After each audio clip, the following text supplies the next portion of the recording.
Habari kamili. Hii ni taarifa ya habari kupitia kwenye Ikwete TV tarehe 16 Februari mwaka 2026. Marekani. Kulingana na vyanzo vya habari vya Israeli, Rais Donald Trump anafikiria kupindua haraka utawala wa Irani ili kupekua vita vya muda mrefu. Hata hivyo, kubomoa zaidi ya wanachama 190,000 hai wa kikosi cha walinzi wa mapinduzi ya Kiislamu IRGC kungekuwa changamoto kubwa na kufanya mabadiliko yoyote kwa kweli ya utawala kuwa magumu. Irani.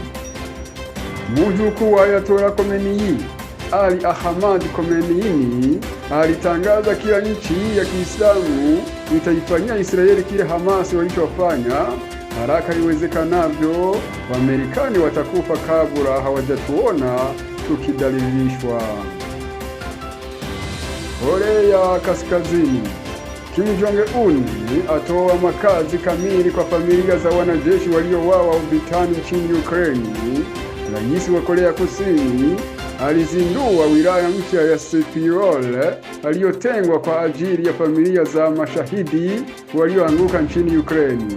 Majengo haya yamejengwa katika eneo ya takribani hekta 95. Mradi wa ukarabati wa ardhi unaangazia majengo 50 ya kisasa yaliyokusudiwa familia za mashahidi.